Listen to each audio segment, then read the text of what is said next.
WWE 2K26 has been out for nearly 3 months now, and seeing as though the game is about as stable as my left knee and about as exciting as your mum watching Love Island after a big day of buying your little brother V-Bucks, I decided that I would go back and play some games that I actually enjoyed. So go grab a drink out of the fridge, get yourself a snack out of the cupboard, and sit your ass down, because we're going to rank every SmackDown vs. Raw game today. Now I just want to preference this. These are my opinions, okay? There might be a game that's ranked a little higher than you would like, or a game that's a little lower than you would like. That's okay, the world's not going to end. I don't want to hear any SmackDown vs. Raw 2008 was actually a really good game. It just had a rushed development. Shut up, bitch!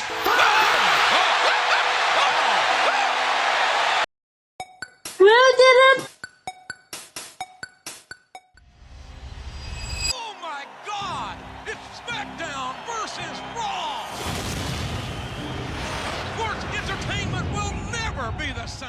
One thing that comes to mind when I think of the first SmackDown vs. Raw is the word underrated. I know that gets thrown around a lot loosely these days, but I do think that this game actually is the dark horse of every single SmackDown vs. Raw game. When it released, it received some negative criticism due to the fact that there are a few glaring omissions missing from the roster. A few notable wrestlers who are missing from this game, just to name a few, were the likes of Brock Lesnar and Goldberg. Brock Lesnar actually had a character model which was fully done and completed and ready to use in the game. Lita was missing from this game too, and also the likes of Billy Kidman and Paul London, who were in a tag team around this time, and then a rivalry which proceeded after that. People also hated on this game too, because in SmackDown Here Comes the Pain, you felt like you had freedom in a lot of things. The backstage area is a clear example of this in Here Comes the Pain. You could pretty much go wherever you wanted. You could go to the car park, locker rooms, and then you could even go out into the main road if you wanted to. Whereas in the first SmackDown vs. Raw, there was only one area backstage you could fight in. So people felt like this was a huge downgrade with that sort of stuff. Coming from a game like SmackDown Here Comes the Pain, which you could subjectively say is the best wrestling game of all time, to this, felt like a downgrade to some people. All of that aside though, this game was an upgrade in some ways. For instance, the first SmackDown vs. Raw was the first game to feature full voice acting, so the wrestlers themselves are actually doing the voiceovers in story mode. You know, Holmes, I can say, in a pure wrestling contest, I'm the greatest superstar there is. Whereas in previous games, it was nothing but text dialogue that you had to read in your head. Yeah, this was a pretty significant upgrade at the time, especially for the PlayStation 2. Graphics were a good upgrade as well. You can definitely tell that the visuals were enhanced. Some of the wrestlers look a lot better than they did in Here Comes the Pain. Also, a few added mini-games at the start of matches where you could hit people and have a stare down, and it was just all around a good time. On top of that as well, there's a few new match types, and well, a bra and panties match if you're an absolute gooner. Gameplay here too is pretty similar to Here Comes the Pain. All the controls are pretty much the same, except the game speed's been slowed down just a little bit. Still feels responsive and good, and definitely a lot better than what we've got these days.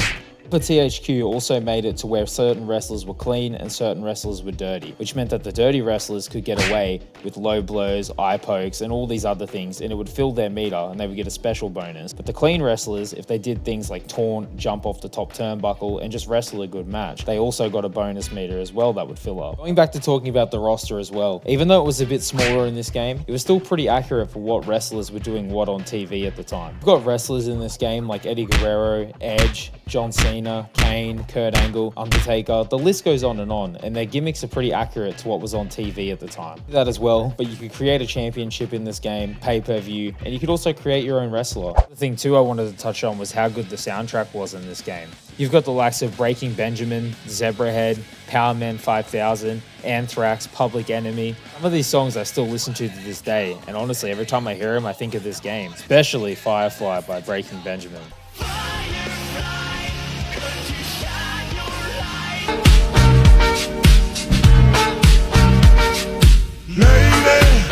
As a kid, these songs had me headbanging like a middle-aged man who just won the Xbox in a divorce.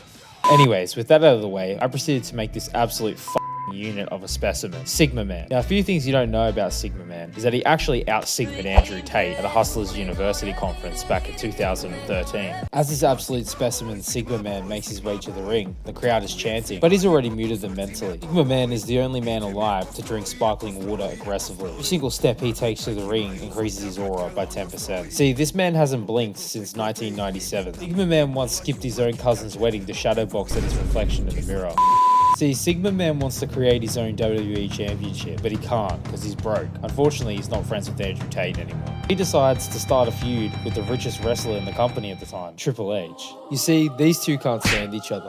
Sigma Man wants the money, he wants the belt, he wants the fame, he wants all of it. So these two start the feud of a lifetime. To attain all those things, he needs to beat Triple H. Just in any match, but a first blood match. We start off the action here on SmackDown with Sigma Man absolutely dominating Triple H, hitting a few clotheslines and then a big power slam. Then Triple H tries to land some punches on Sigma Man, but he should know better than trying to punch a guy in the face whose name is literally called Sigma Man. So he eats an absolute belter of an uppercut for his troubles. Sigma Man then hits an F5 so good looking that it would make Brock Lesnar jealous. Sigma Man then hits the headshot dead, Leon Edwards style. Triple H grabs his trusty shovel, sledgehammer, and hits Sigma Man in the face with it. Then Sigma Man eats a pedigree. Yeah, Sigma Man loses the match by getting busted open with a high knee. Even though Sigma Man didn't get the money, it worked out pretty well for him. After his loss to Triple H, Sigma Man decided to become a kick streamer, hanging out with the likes of Clavicular and Gorlock the Destroyer, and we never saw him again. Alright, enough of my nonsense. With that being that, I'd give this game an A tier. It's a solid first entry into the series. Every time I play this, I have a great time. So yeah, A rank it is for SmackDown vs. Raw. The following contest is scheduled for one fall. If you smell what the Rock is cooking. They have walked down the ramp thousands of times before. They will walk down the ramp thousands of times more. There is only one thing that makes this time any different. They are in for the fight of their life. SmackDown vs. Raw 2006, one of my favorite games of all time. This game released in 2005, and a lot of significant things were happening in 2005. For instance, Hurricane Katrina happened, Xbox 360 came out, The Office, How I Met Your Mother, and Prison Break also came out. People were dressing up as emos, and every bro on the street corner was dressed like a gangster. Guitar Hero was more popular than playing a guitar itself. 2005 was an absolute cracker of a year for video games. We had Resident Evil 4, Guitar Hero, The Warriors, Tekken, Tony Hawk's American Wasteland. The list goes on and on and on. Know that if SmackDown vs. Raw 2006 is included in that list, that it must be a great game. And well, it is. So let's get into it. Bro, I don't even know where to start when talking about this game. The amount of hours I put into this game as a kid was shocking. Like the first SmackDown vs. Raw walked so this game could fly. By fly, I mean super kicking your grandfather. This game felt like a massive improvement compared to the first SmackDown vs. Raw in pretty much every single way possible. Even the menus got a good upgrade. Let's start off with the roster. Making their series debut in this game were the likes of Carlito, Chris Masters, Eugene, Heidenreich, Paul London, Snitsky, and the Hurricane. Not only that too, but there are a fair amount of legends in this game. You know, we have the likes of Stone Cold, Hulk Hogan, The Rock, Mankind, the list just goes on. SmackDown vs. Raw 2006 genuinely felt like a massive upgrade compared to SmackDown vs. Raw. Stamina system was added, but look, I turned that off because I just don't like it personally. Pacing of the gameplay felt better as it was slowed down a bit as well. Some new match types as well, one of them being a buried alive match, which is always a good time. A bunch of new minigames too at the start of a match that you could do. Definitely made the game feel more authentic and true to the television product at the time. Graphics and visuals are also solid in this game as well. Wrestlers actually look like they do in real life here. I feel like some of these models look better than what we get in today's games, to be honest. Daddy, chill.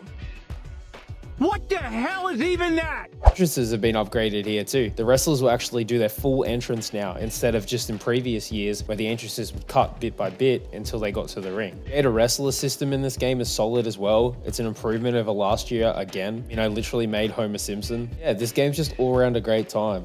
Game's season mode as well had endless replayability. It just felt solid and good the whole way around. Acting in this game was even better than last year's. It really felt like you could do it all in this game in season mode. You could form alliances and betray your partners, chase championships, get involved in brand specific feuds, participate in Legends tours. So yeah, multiple playthroughs of this could definitely feel quite different. One of the biggest additions to SmackDown vs. Raw 2006 was GM mode, and for a lot of people it definitely became the mode they spent a lot of time playing. I know when I was a kid, I played it for hours and hours and hours, glued to the TV. Step into the shoes either as the GM of Raw or SmackDown in this mode.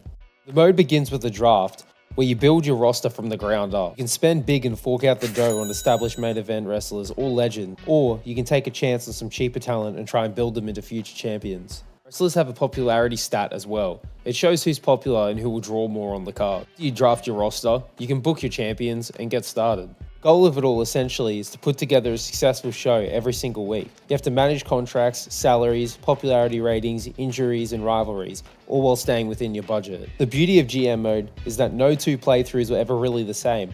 Different draft choices, championship reigns, rivalries, it all created a different story every single time you play. So with that being that, I'm giving this game what it rightfully has deserved all along, and that's an S tier ranking. Anyways, on to the next game.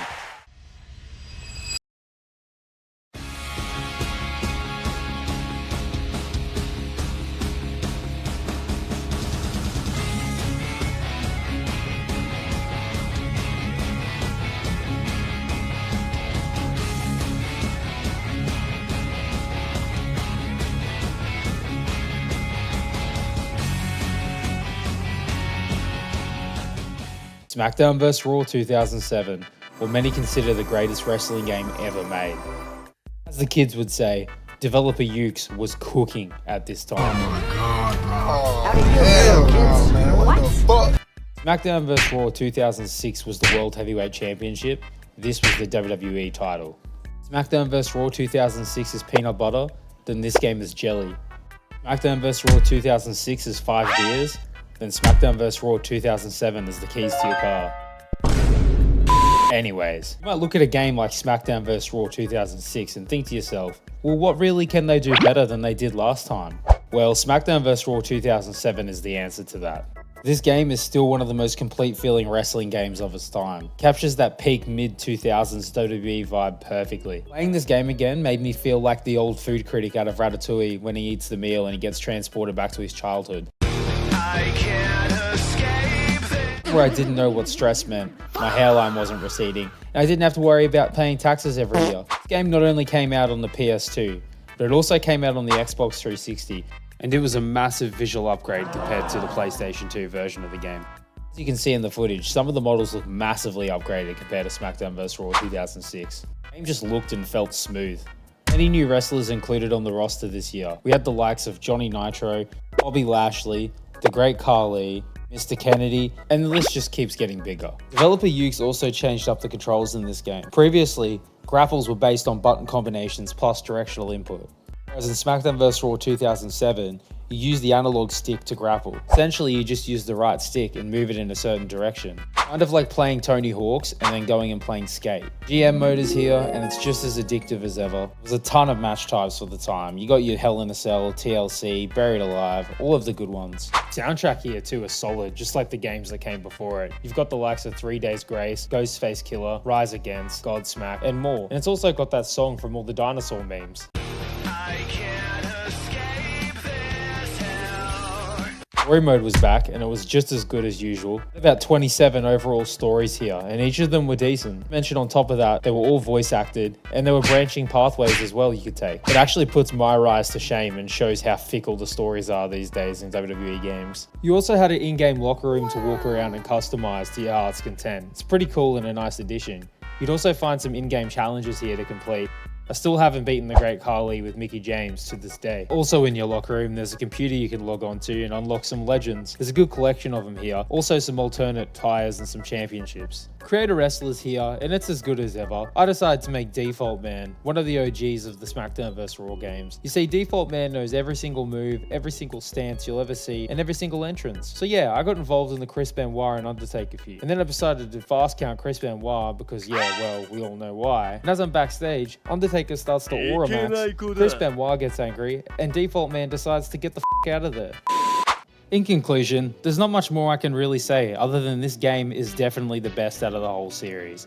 If you combine the good gameplay, the improvements it's made from its predecessors, the deep roster, the amazing soundtrack, and just the all-around great time you'll have playing this, then it's pretty evident that it's an S tier. Now, from 07, the series took a bit of a different direction. And you think coming off the back of one of the greatest SmackDown vs. Raws of all time, they would follow that up with an even better game. Surely they can't f this up, right guys? Right guys, who's with me? Why is no one with me? Oh my god, bro. Oh, hell no, man. What the fuck, man?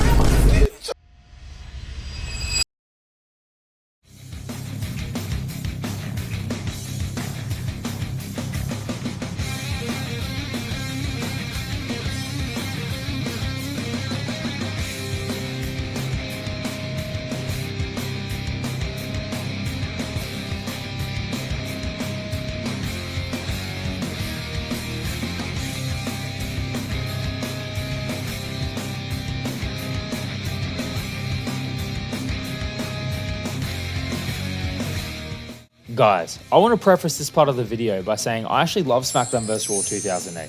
It was one of the first wrestling games I ever played as a kid, and I always had a good time playing it. But does that mean it's the best wrestling game, let alone the best SmackDown vs. Raw game? Definitely not.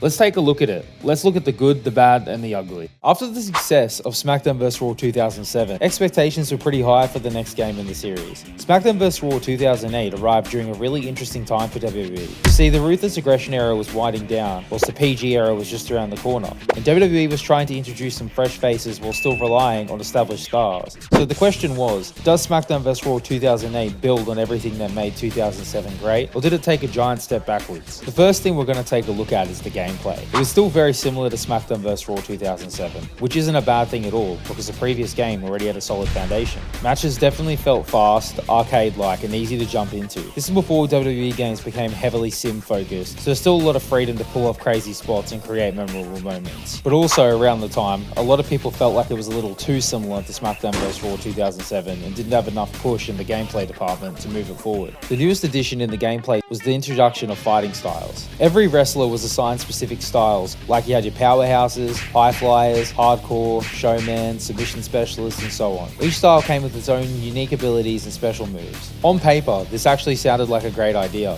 It made wrestlers feel a bit more unique to who they actually were on television. These fighting styles actually limited fun movesets. You know, certain wrestlers couldn't do stuff they actually do all the time, and it was just a pain in the ass, really. One of the coolest things about this game is that it was the first game in the series to properly introduce ECW. As you can see on the title, it says SmackDown vs. Raw 2008, featuring ECW.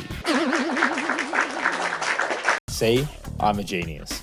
At this point, WWE had just brought back ECW for about over a year and a half as a mainstay brand. They had new talent on TV such as CM Punk, Marcus Corvon, Elijah Burke, and so on. Whilst you had established ECW legends in this game like Tommy Dreamer, Sandman, Sabu, Terry Funk. The other games we've talked about, from the first SmackDown vs. Raw up until SmackDown vs. Raw 2007, we had Season Mode, which was already good. It was great. The stories were fun, the branching pathways were always interesting, and it was just a good time. So it boggles my brain why Ukes decided to get rid of it and put this 24/7 mode shit in. It was terrible. You couldn't have your own story mode and GM mode separately going at the same time. You could only have one of the other, which was a dumb gameplay design choice. That age-old saying, going from the shithouse to the penthouse? Yeah, well in this game, you're going from the penthouse straight to the shithouse with 24/7 mode. Game mode was straight up garbage. It wasn't even worth playing. And to prove my point, Randy Orton comes along, kisses this girl without her consent, pushes me away, right? And then Shawn Michaels comes in and tackles us to the ground. So Shawn Michaels is the hero, Randy's laid out, I'm laid out, whatever, right? Next week, look who I'm dapping up in the locker room, Randy Orton. How does that even make any sense? And then afterwards, he tries to attack me with the chair, fails, and Shawn Michaels is there to help me. How does this make sense?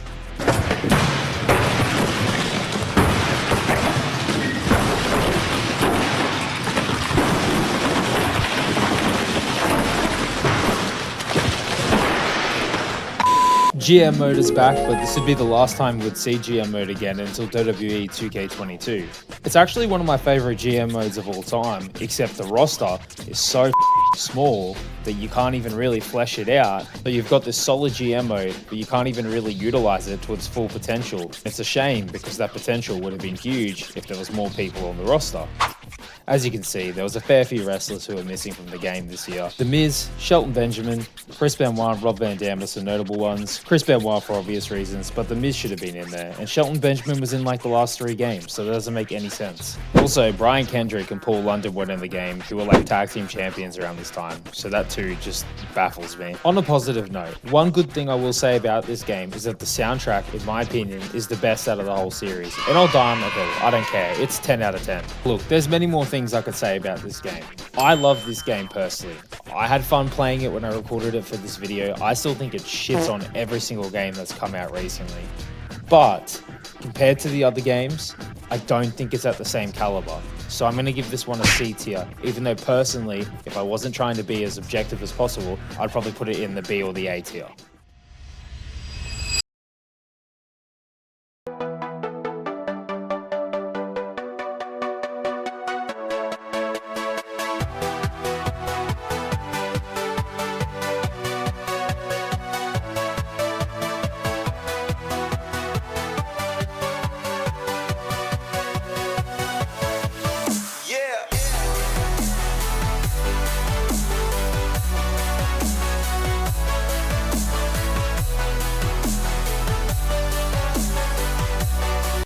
By the time SmackDown vs. Raw 2009 released, the series was starting to feel like it needed something fresh. 2006 and 2007 were the obvious fan favorites in the series, and 2008 tried to introduce some new ideas that were definitely hit and miss. So by 2009, the series had one job, and that was to keep it moving forward. I love this game, and I think it does some things really well, but at the same time, they took out GM mode, which, for the love of me, I have no idea why, and we wouldn't get it back until WWE 2K22. So let's talk about SmackDown vs. Raw 2009. Coming from SmackDown vs. Raw 2008 to this, the main selling point was tag team wrestling. Developer Ukes tried to make tag teams actually feel important in this game. In the previous games, when you did tag team matches, it kind of just felt like two random wrestlers put together, and you weren't really doing much, you know? They tried to bring some order in. They introduced hot tags, double team finishes, and tag specific moves, even matching entrances as well. We've had matching entrances in the past, but I feel like this is the game where it really took off. I feel like this game made teams like DX, the Hardy Boys, Miz and Morrison, and Crime Time actually feel like proper teams instead of just two singles wrestlers sharing a corner together. Speaking of sharing corners, did you guys know that Ian Gary's fighting Islam Makhachev soon? Let me know in the comments who you think will win. Anyways, back to the video. One thing I liked about this game too, compared to SmackDown vs. Raw 2008, was the graphics. I felt like they looked more colorful and vibrant, whereas in 2008, everything had this weird gray kind of filter over it. I loved the gameplay in this game too. It felt quick and responsive, and it was definitely easy to play. Controls were familiar. They didn't really innovate too much in the gameplay department here. I felt like SmackDown vs. Raw 2009 refined what was already there rather than trying to reinvent it. It's not the biggest leap in the world, but sometimes that's all a good sequel needs. One of my favorite features ever in a wrestling game was here, and that was create a finisher. As you guys can see in the footage, I created an absolute masterpiece here. Being able to make your own finishing move felt incredible back then. Was it a little ridiculous? Absolutely. That's what made it fun. You could create some absolute ridiculous looking finishes here. The roster in this game too perfectly captures WWE in 2008. At the top of the card, you've got the likes of John Cena, Edge, Randy Orton, Triple H, Jeff Hardy, Shawn Michaels, Undertaker, Chris Jericho, and Batista. And if that's not enough, you've got rising stars at the time, like CM Punk, Kofi Kingston, The Miz, Cody Rhodes, John Morrison. Guys, I could go on about how nostalgic and goated this roster is. And I haven't even talked about Road to WrestleMania yet. I reckon this is the feature that everyone remembers from this game. Instead of the absolute trash we had in SmackDown vs. Raw 2008 with 24/7 mode, here we actually had a good story again. Pick the superstar and you play through their own unique storyline leading to WrestleMania. We had stories here for Triple H, CM Punk, John Cena, Chris Jericho, Batista and Rey Mysterio, which had their own tag team story, and The Undertaker. It was a massive improvement compared to SmackDown vs. Raw 2008's 24/7 mode. Made again for the sake of the video. Sucked. Some of these stories were so fun as well. You had The Undertaker, who had a supernatural storyline, a bit more out there and ridiculous. You had Chris Jericho, who got attacked by a masked man in a whodunit storyline. H.'s story is cool too. You either get to choose to ride with Evolution again, or join DX with Shawn Michaels and get the band back together. Not even all of them. They were all good in their own right. So no one talks about this for some reason, but this was the first game that introduced signature moves before finishing moves. John Cena will do his 5-knuckle shuffle as a signature, and then his FU as a finisher. Nice little addition. A few negatives I can think of when it comes to this game. First negative I can think of when it comes to this game is career mode. It's aggressively average and boring. I've been less bored watching paint dry on the wall than playing this game mode. It's not even really worth going into. The other negative is, well, they took out GM mode. Why? Mode was a fan favorite feature. It has always been goated. Everyone loves it. Blows my mind why THQ thought it'd be a great idea to take it out. I just never understood. I feel like if GM mode was in this game, people would talk about this game in the same way they talk about games like SmackDown vs. Raw 2006 or 2007. Obviously not as good, but still up there. And they removed it because this game had so much potential. Also, what the hell is up with this camera angle? It is absolute trash. It makes playing outside the ring unbearable. Genuinely think Ukes was smoking crack when they came up with this idea. The soundtrack in this game was awesome as well. Songs like You Make Me Sick and Taking You Down by Egypt Central, bangers. And then on top of that, you had all the wrestlers' entrance themes that would play in the menu as well. So you had such a big selection of music there to listen to. Alright guys, my final thoughts are SmackDown vs. Raw 2009 is good. It's not the best in the series, it's definitely not the worst. I personally like SmackDown vs. Raw 2008 better. That's just because of nostalgia bias. But I do think objectively this game is better than 08. So I'm giving this game a B tier. WWE SmackDown vs. Raw 2010. It's your world now. and attitudes get adjusted. But there are new superstars on the horizon. Your superstar. Superstars take to the sky. In the WWE, predators stalk their prey. Your moves, your story. It's your world now. SmackDown vs. Raw 2010, in my opinion, is the quiet overachiever out of all these games. You see, after SmackDown vs. Raw 2009, I would say the series was in a pretty decent spot. Road to WrestleMania was a hit, the tag team wrestling had finally been improved, and the gameplay felt good. This game does some things very, very well, so let's take a look at it. Alright guys, the first thing I want to talk about when it comes to this game is that it felt like it gave you a lot more freedom than SmackDown vs. Raw 2009 did. For example, let's take a look at the creation suite. SmackDown vs. Raw 2010 absolutely killed it in this department.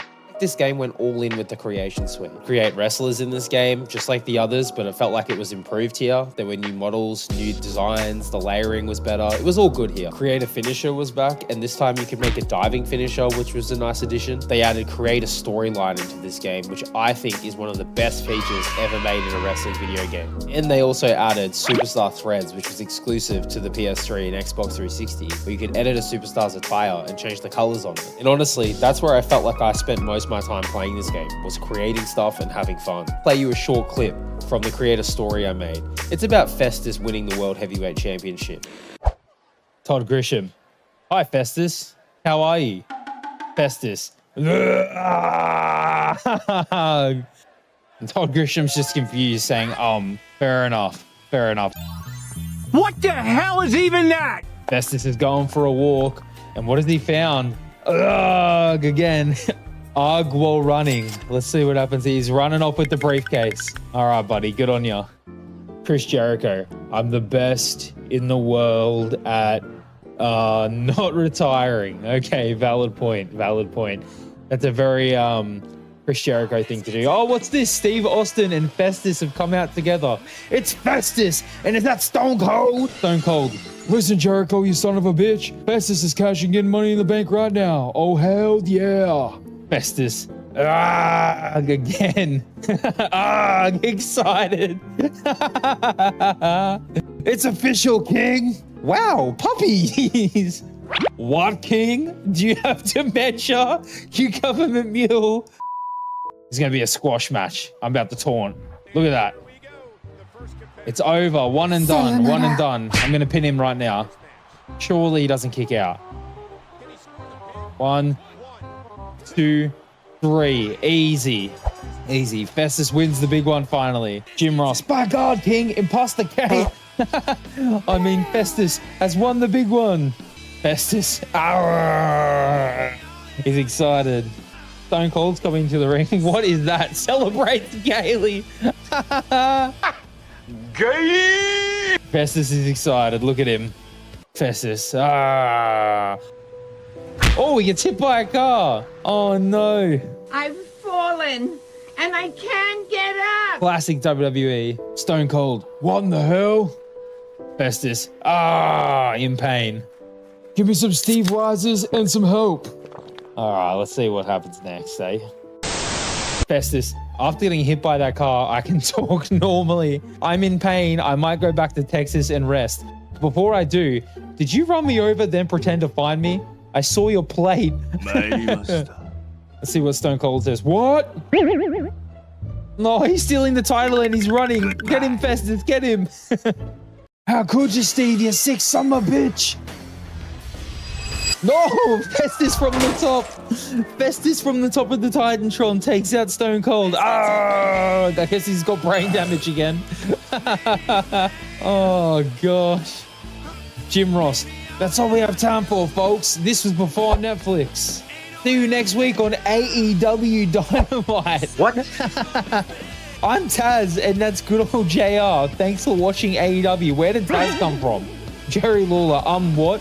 Where did you come from, Taz? And what the hell is an AEW? Taz, quick JR before he wakes up. Jim Ross, let's get him to Wednesday nights on TBS. Oh, it's a great way to end this. Oh, that was absolute brain rot. Anyways, enough of that abomination. Looking back, I feel like this game was a massive quality of life update for WWE at the time. I feel like by SmackDown vs. Raw 2008 and 2009, a lot of wrestlers felt outdated. You know, you had wrestlers that looked completely different in the game as opposed to how they did when the game came out because the cutoff date was early. Since you've got Jeff Hardy in SmackDown vs. Raw 2009 with short hair. And yeah, he had short hair at the start of 2008. By the time 2008 finished, he had his long hair back. So it felt outdated. In this game, I feel like they captured it just a little bit better. So it felt very current with the product at the time. Gameplay wise, I feel like this isn't a massive jump from 2009, but they definitely slowed it down a little bit. Still grappling with the right stick, but instead of clicking in the right stick to pick someone up, you just press B now. Instead of reversing with 2 buttons like in the previous games, this year it's just 1 button, which is the right trigger. So you reverse strikes and grapples with the R2 or the right trigger in this game. Road to WrestleMania's back here. This time we've got stories for Edge, Randy Orton, Mickie James, and then there's also a brand Warfare one with John Cena and Triple H. And they also added a custom story for Created Superstar, which was always fun to play. Let's take a look at this custom wrestler I made and his storyline for Road to WrestleMania. We start off with Santino Jester maxing. Suddenly, EDP 445 comes out the crowd and starts beating his ass. Look at this, EDP's about to kiss him on the lips and kick him in the head.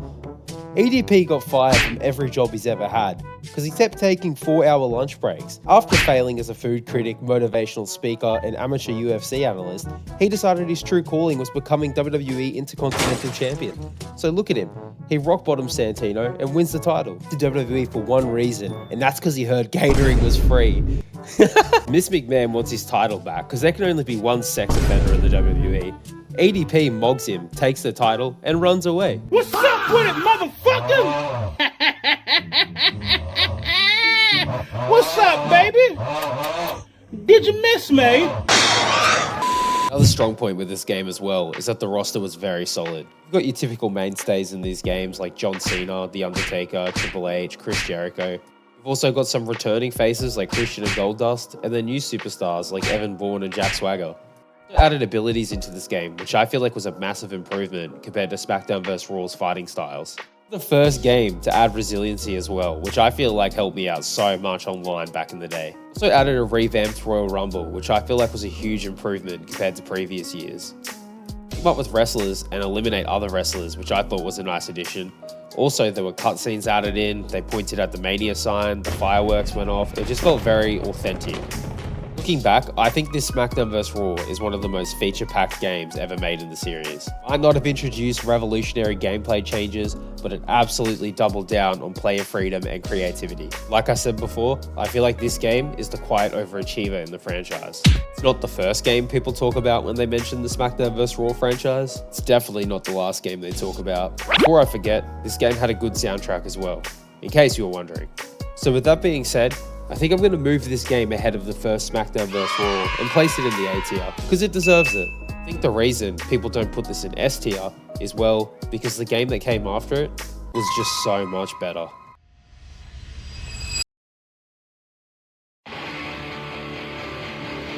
You've waited your entire life for it. Now, you can live it. The most authentic WWE experience ever. Define your universe. Fulfill your destiny. This is your moment. Well, gentlemen, and I would say ladies, but let's be honest, no ladies are watching this video, am I right, fellas? We made it to the final stretch of this video. Today we're talking about SmackDown vs. Raw 2011, one of my favorite SmackDown vs. Raw games. And if you haven't played it, what are you doing? Honestly, what are you doing with yourself? Click off this video, go set up your Xbox 360, and play the damn game. By the time SmackDown vs. Raw 2011 rolled around, the series had already reached an interesting point. Every single year, we'd get a handful of new features, but the gameplay was starting to feel familiar and stale. Unlike last year with all the creation mode stuff and the gimmicky things, this year they were focusing on innovating gameplay, solid groundwork they already had, and bringing us new game modes. Obviously, they improved upon what they had built on last year, but the gameplay here was so addicting and so much better than last year. Even the graphics got a nice little update here. Some of the wrestlers look way better than they did in previous years. Also, The Undertaker had a 98 overall. That is crazy. I've never seen a wrestler that high. I think Roman Reigns came close one year, but yeah. I reckon the two biggest selling points for this game was 1, the new physics system, and 2, universe mode. So let's get into it and have a good look, shall we? Firstly, let's talk about the new physics system. This was one of the biggest gameplay changes the series had seen in years, probably since they started using the right stick to grapple. Tables, ladders, and chairs didn't just explode out of nowhere on impact anymore, but now they broke, they bent, and they reacted depending on what happened. You could stack tables on top of each other, lean ladders in different positions, and even set up some genuinely creative spots.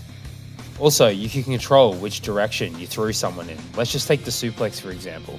If you pick someone up, you can turn them around and drop them straight on their head.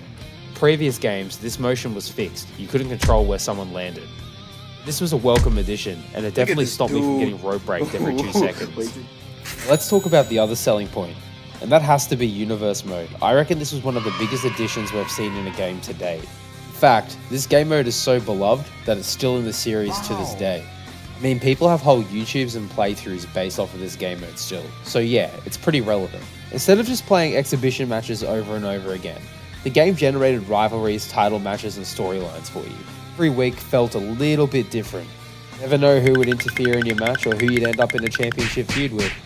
Looking back, I would say this is the feature that completely changed WWE games for good. It wasn't perfect to start off with, but it was a good starting block. Road to WrestleMania is here. In fact, this would be the second last time we'd see it in a game.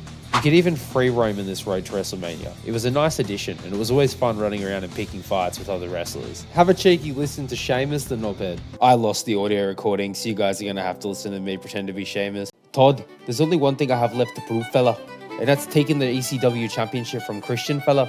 Christian, I know you can hear me.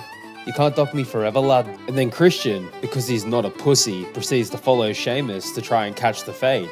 But Sheamus just walks away scared. So Christian's left feeling a little lonely and dead on the inside. A really fun Road to WrestleMania in this game where you're Rey Mysterio. Essentially, you're in a car accident and you lose your memory. And then you can become a bad guy. So yeah, it's always fun playing that story because Rey's never even been a bad guy in WWE since he joined. And then you also had stories for Christian, John Cena, Chris Jericho, and an Undertaker one. I mean, at this point in time, no one was beating Undertaker at WrestleMania. So I tried to think to myself, who could beat Undertaker at WrestleMania? Who was just as iconic and legendary? And I thought to myself, Michael Jackson. Up in sunny California, with the palm trees, me and my G's. Ride, candy pen up on a whippin', we be trippin', every road we high. Hitting corners in a benzo, blowing in dough, out the window. Blow! Seen a hater on the corner, run up on ya, he's a goner. Like, nigga, is you okay? Is you okay? He ain't okay. He's been hit by a street general.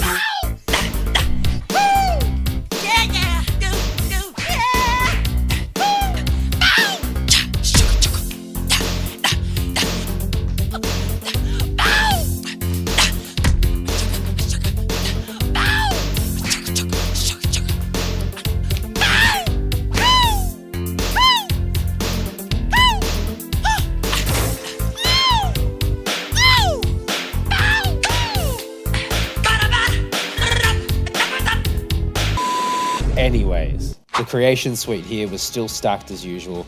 Creator superstar, entrance, finisher, story designer, they're all here. They've been improved on. The roster was a little bit of a weird mix at this time, because you had established stars like John Cena, Randy Orton, Edge, Undertaker, and Triple H in this game. So many more up-and-coming new stars. You had Sheamus, Dolph Ziggler, and The Miz really starting to break into the main event scene at this point. You also had a good assortment of legends too in this game. It's one of those games that perfectly captures WWE during a major transition period. Of course, this game wasn't flawless though.